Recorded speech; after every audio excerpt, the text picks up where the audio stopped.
Hi hello welcome back to my channel. എല്ലാവർക്കും ഇന്നത്തെ നമ്മുടെ പുതിയൊരു വീഡിയോയിലേക്ക് സ്വാഗതം. അപ്പം ഇന്ന് നമ്മൾ നാളെ നമ്മൾ നാട്ടിലേക്ക് പോവുകയാണ്. ടിക്കറ്റ് എടുത്തിട്ടുണ്ട്, പക്ഷേ കൺഫേം ഒന്നും ആയിട്ടില്ല കേട്ടോ. അപ്പോൾ അതിന് മുമ്പ് പെട്ടിയൊക്കെ പാക്ക് ചെയ്യണമല്ലോ, കൊണ്ടുപോകാനുള്ള ഡ്രസ്സും കാര്യങ്ങളൊക്കെ പാക്ക് ചെയ്യാണ്. ഞാനിങ്ങനെ ടിക്കറ്റ് കൺഫേം അല്ലാത്തത് കൊണ്ട് ഇങ്ങനെ മടിച്ചിരിക്കുകയായിരുന്നു പാക്ക് ചെയ്യാനായിട്ട്. എന്തായാലും ഞാൻ വിചാരിച്ചു ടിക്കറ്റ് കൺഫേം ആവുകയാണെന്നുണ്ടെങ്കിൽ പോകാം, ഇല്ലാന്നുണ്ടെങ്കിൽ സ്ലീപ്പറോ ഇല്ലാന്നുണ്ടെങ്കിൽ തത്കാലം എടുത്തിട്ട് വല്ലതും പോകാമെന്ന് വിചാരിച്ചു. അങ്ങനെ എന്തായാലും പാക്ക് ചെയ്ത് വെച്ചു. പക്ഷേ പ്രതീക്ഷിച്ചതുപോലെ തന്നെ സംഭവിച്ചു. വൈകുന്നേരം ചാർട്ട് ഇട്ടപ്പോൾ നമ്മുടെ വെയിറ്റ് ലിസ്റ്റാണ് 2, 3, 4 കൺഫേം ആയില്ല. പിന്നെ എന്തായാലും റെഡിയാക്കി ഞാൻ ഫുഡ് കാര്യങ്ങളെല്ലാം റെഡിയാക്കി വെച്ചായിരുന്നു കേട്ടോ. അപ്പോൾ പിന്നെ അതെല്ലാം എന്താ പറയുന്നത്, ആ പാക്ക് ചെയ്തെല്ലാം അത് അങ്ങനെ അവിടെ വെച്ചിരുന്നു. പിന്നെ ഞാൻ പിറ്റേന്ന് പോയി തൽക്കാലം എടുത്തു. തൽക്കാലിൽ സ്ലീപ്പറാണ് കിട്ടിയത് കേട്ടോ. AC പോയിട്ട് കിട്ടിയില്ല, സ്ലീപ്പറാണ് കിട്ടിയത്. പക്ഷേ എന്താ പറയുന്നത്, ഭയങ്കര ഒരു യാത്രയായിപ്പോയി. ഒരു 3 ദിവസമൊക്കെ സ്ലീപ്പറിൽ ഇത്രയും ദൂരമൊക്കെ ഇരുന്ന് വരുമോയെന്ന് വെച്ചാൽ ഭയങ്കര ബുദ്ധിമുട്ടുള്ള കാര്യമായിരുന്നു കേട്ടോ. ഇനിയിപ്പം അടുത്തുള്ള വീഡിയോ ക്ലിപ്പൊക്കെ കാണുമ്പോൾ നിങ്ങൾക്ക് മനസ്സിലാവും. എന്തായാലും ഞങ്ങൾ റെഡി ആയിട്ട് ഇറങ്ങി. ഇപ്രാവശ്യം നമ്മുടെ കൂടെ ഹസ്ബൻഡ് വരുന്നില്ല. അതിൻ്റെ ഒരു ചെറിയൊരു വിഷമം കൂടിയുണ്ട്. നേരത്തെ പറഞ്ഞിരുന്നു കൊണ്ടാക്കാൻ റെയിൽവേ സ്റ്റേഷനിലെങ്കിലും വരുമെന്ന്. പക്ഷേ ഇന്നിപ്പം വന്ന് പറയുന്നു അതിന് സാഹചര്യമില്ല. അപ്പോൾ നമ്മൾ തന്നെ പോകേണ്ടി വന്നു. അങ്ങനെ ഡൽഹിയിൽ വന്നിട്ട് ആദ്യത്തെ യാത്ര ഞാനും പിള്ളേരും മാത്രമായിട്ടൊരു യാത്ര കേരളത്തിലോട്ട്. വലിയ ടെൻഷനോ പേടിയൊന്നും ഇല്ല കേട്ടോ. കാരണം ഇതിനു മുമ്പ് നമ്മൾ തനിച്ച് യാത്ര ചെയ്തിട്ടുള്ളതായതുകൊണ്ട് വലിയ പ്രശ്നങ്ങളൊന്നുമില്ല. എന്നാലും കുഴപ്പമില്ലായിരുന്നു. നമ്മൾ കേരളയ്ക്കാണ് ടിക്കറ്റ് എടുത്തത് കേട്ടോ. ടിക്കറ്റ് രാത്രിയിൽ 8:10 ട്രെയിനിൻ്റെ ടൈം.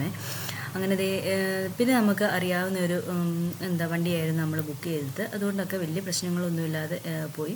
പിന്നെ ഈ ഒരു വഴിയൊക്കെ നമ്മൾ ഫസ്റ്റ് ടൈമാണ് വരുന്നത് കേട്ടോ. അപ്പോൾ കണ്ടപ്പോൾ നല്ല ഭംഗി തോന്നി കേട്ടോ. നമ്മുടെ നല്ല പച്ചപ്പ് നമ്മുടെ കേരളത്തിൻ്റെ കൂട്ടുകാരനൊക്കെ ഏകദേശമൊക്കെ തോന്നി കേട്ടോ. അപ്പോൾ ജസ്റ്റ് ഒരു വീഡിയോ എടുത്തതേ ഉള്ളൂ. എൻ്റെ വീഡിയോ കാണുന്ന ആർക്കെങ്കിലുമൊക്കെ കാണാമല്ലോ, ഡൽഹിയിലെ കുറച്ച് സ്ഥലങ്ങളെങ്കിലും. ഈ കാണുന്നതെന്ന് പറയുന്നത് ഗുരുദ്വാരയാണ്. നല്ല ഭംഗിയുണ്ടായിരുന്നു കേട്ടോ. റോഡിൻ്റെ 2 സൈഡിലും നല്ല ചെടികളും മരങ്ങളും ഒക്കെ ആയിട്ട് നല്ല പച്ചപ്പായിരുന്നു വരുന്നത്. ആ ഒരു ഏരിയ ഫുള്ള് ചൂടുണ്ടായിരുന്നു കേട്ടോ. നല്ല ചൂടായിരുന്നു വരുന്ന സമയത്തൊക്കെ, ഭയങ്കര ചൂടായിരുന്നു.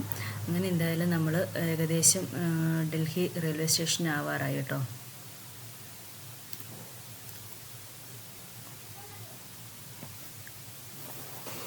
നമ്മുടെ ക്വാർട്ടേഴ്സിൽ നിന്ന് ഒരു അരമണിക്കൂർ യാത്രയാണ് കേട്ടോ ന്യൂഡൽഹി റെയിൽവേ സ്റ്റേഷനിലേക്ക്. ഇവിടെ 2-3 റെയിൽവേ സ്റ്റേഷനുണ്ട്. നിസാമുദ്ദീൻ, ന്യൂഡൽഹി, ക്യാൻഡ് എന്നൊക്കെ പറയുന്നുണ്ട്. പക്ഷേ നമ്മൾ പോകേണ്ടുന്നത് ന്യൂഡൽഹി റെയിൽവേ സ്റ്റേഷനിലേക്കായിരുന്നു. അങ്ങനെ എന്തായാലും റെയിൽവേ സ്റ്റേഷനിലെത്തി. ഇനിയിപ്പം കുറേ നേരത്തെ ഇങ്ങെത്തി കേട്ടോ. എന്ന് വെച്ചാൽ നമ്മൾ തന്നെ വന്നതുകൊണ്ട് കുറച്ച് നേരത്തെ സന്ധ്യ ആവുന്നതിന് മുമ്പേ ഇങ്ങെത്തി.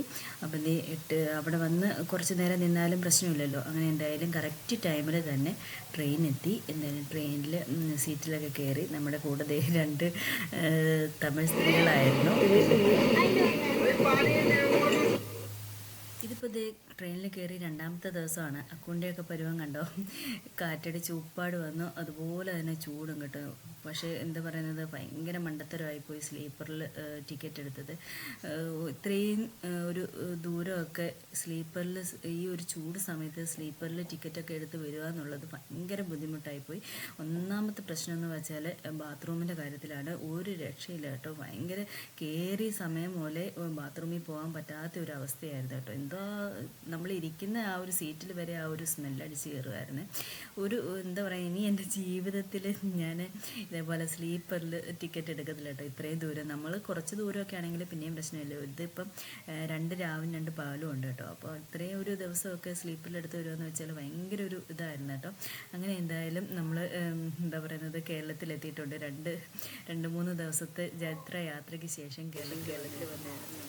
നമ്മൾ ചെങ്ങന്നൂരാണ് ഇറങ്ങിയത് കേട്ടോ. അവിടെ നമ്മളെ പിക്ക് ചെയ്യാനായിട്ട് അനിയനും വന്നിട്ടുണ്ടായിരുന്നു. അങ്ങനെ എന്തായാലും ഇവിടെ കറക്റ്റ് ടൈമായിരുന്നു കേട്ടോ. കറക്റ്റ് ടൈമിൽ തന്നെ കൊണ്ടെത്തിച്ചു. എന്തായാലും അവർ വന്നു. അവരുടെ കൂടെ ഇനി നമ്മൾ നേരെ എൻ്റെ വീട്ടിലോട്ട് പോവാണ് കേട്ടോ. പോകുന്നതിന് മുമ്പ് നമ്മൾ നേരെ പോയത് ഒരു റെസ്റ്റോറൻറ്റിലേക്കാണ്. അവിടെ ചെന്ന് ജസ്റ്റ് ഒന്ന് ഫ്രഷായി. സത്യം പറഞ്ഞ ഒരു ദുരിത യാത്രയായിരുന്നു കേട്ടോ ഇപ്രാവശ്യത്തെ യാത്രയെന്ന് വെച്ചാൽ. എന്താ പറയുന്നത്, ഓർക്കാൻ പോലും പറ്റാത്ത ഒരവസ്ഥ. ഇനി പറഞ്ഞിട്ട് കാര്യമില്ലല്ലോ. അപ്പോൾ എന്തായാലും റെസ്റ്റോറൻറ്റിൽ കയറി ഒന്ന് ഫ്രഷൊക്കെ ആയതിന് ശേഷം അവിടെ നമ്മൾ ഒന്ന് വെള്ളമൊക്കെ കുടിച്ചിട്ട് പോകാമെന്ന് വിചാരിച്ചു. ഞാൻ ഓർഡർ ചെയ്തത് ഒരു ബ്ലൂ ലെമൺ ജ്യൂസായിരുന്നു. നല്ല ടേസ്റ്റ് ഉണ്ടായിരുന്നു കേട്ടോ. പിന്നെ അവർ 2 ഷവർമ, ഒരു സാൻഡ്വിച്ച്, ഫലൂഡയൊക്കെ വാങ്ങിക്കഴിച്ചു. ഫലൂഡയ്ക്ക് വലിയൊരു ടേസ്റ്റ് ഇല്ലായിരുന്നു കേട്ടോ. അതേ കുടയൊക്കെ വെച്ചിട്ട് ഫലൂഡ കൊണ്ടെത്തിയിട്ടുണ്ട്. അങ്ങനെ എന്തായാലും അതൊക്കെ കഴിച്ചിട്ട് നമ്മൾ നേരെ പോയത് വീട്ടിലേക്കായിരുന്നു. ഒരുപാട് മാറ്റങ്ങളുണ്ട് കേട്ടോ. പോകുന്ന വഴിക്കൊക്കെ എന്തോരം തട്ടുകടകളാണ് വന്നിരിക്കുന്നത് ഓരോ സൈഡിലും.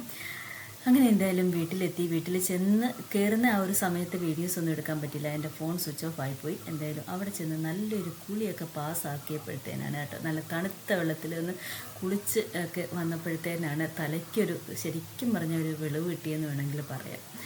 അങ്ങനെ എന്തായാലും രാത്രിയിൽ ഫുഡിന് അമ്മി ചീനി വേവിച്ച് വെച്ചിട്ടുണ്ട്. നല്ല ചൂരത്തലയായിരുന്നു കേട്ടോ. ചൂരത്തല കറി വെച്ചിട്ടുണ്ട്.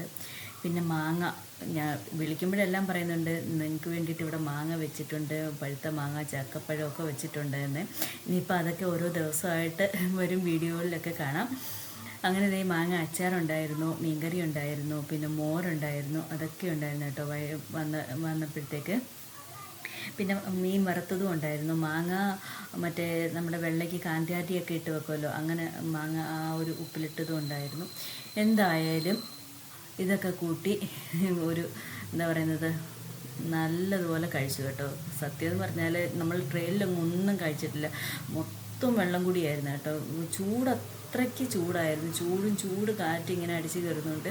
കഴിക്കാനുള്ള ആ ഒരു മൂടേ ഇല്ലായിരുന്നു. ശരിക്കും വെള്ളം കുടിച്ച് എന്താ പറയുന്നത് 2-3 ദിവസം ഇരുന്നെന്ന് വേണം. ഞാനാണെങ്കിൽ അവിടെ നിന്ന് വന്നപ്പോഴേ ലെമൺ റൈസും ഒക്കെ ഉണ്ടാക്കിക്കൊണ്ടാണ് വന്നത്. പക്ഷെ അതൊന്നും കഴിക്കാനുള്ള ഒരു മൂഡ് വന്നില്ല, ഇങ്ങനെ വെള്ളം കുടിച്ച് ഇതായതുകൊണ്ട്. അങ്ങനെ എന്തായാലും ഇവിടെ വന്ന് ഒന്ന് ഫ്രഷ് ആയതിന് ശേഷം ഇതൊക്കെ കഴിച്ചു കഴിഞ്ഞതിന് ശേഷം പിന്നെ ഫ്രിഡ്ജ് തുറന്ന് നോക്കിയപ്പോൾ ചക്കപ്പഴം, മാങ്ങപ്പഴം, അങ്ങനെ വേണ്ട ഫ്രിഡ്ജ് നിറഞ്ഞിരിക്കുന്നു. എന്തായാലും ഇതൊക്കെ നമുക്ക് വേണ്ടി വെച്ചതല്ലേ. അപ്പം ഈ രാത്രിയിലെല്ലാം കൂടെ ഒന്നും കഴിക്കാൻ പറ്റത്തില്ല. അതിൽ നിന്ന് 1-2 ചക്കപ്പഴമൊക്കെ എടുത്ത് കഴിച്ച് ഇങ്ങനെ ഇരുന്ന് കുറച്ച് നേരമൊക്കെ ഇരുന്ന് എല്ലാവരും ഒക്കെ ആയിട്ടൊക്കെ ഒന്ന് വർത്താനം പറഞ്ഞു. ഒരു 12 മണി അടുപ്പിച്ചായിട്ടായിട്ടുണ്ട് കേട്ടോ. നമ്മൾ വീട്ടിൽ വന്നപ്പോൾ തന്നെ ഒരു 10-11 മണി അടുപ്പിച്ചായി. പിന്നെ അവിടുന്ന് ചെങ്ങന്നൂന്ന് ഇവിടം വരെ വരാനായിട്ടൊരു 1-2 മണിക്കൂർ യാത്രയുണ്ട്. പിന്നെ വൈകിട്ട് തിരക്കും കാര്യങ്ങളൊക്കെ ആണല്ലോ. എന്തായാലും കുറച്ച് നേരമൊക്കെ ഇരുന്ന് വർത്താനമൊക്കെ പറഞ്ഞ് TV ഒക്കെ കണ്ടു. അങ്ങനെ ഇന്നത്തെ ഒരു യാത്ര ഇവിടെ അവസാനിച്ചു. വീഡിയോ ഇഷ്ടപ്പെട്ടാൽ ലൈക്ക് ചെയ്യാനും ഷെയർ ചെയ്യാനും മറക്കരുത്. ഇതിൻ്റെ ബാക്കി പാർട്ട് അടുത്ത ഭാഗങ്ങളൊക്കെ ആയിട്ട് വരുന്നുണ്ട്. ബായ്.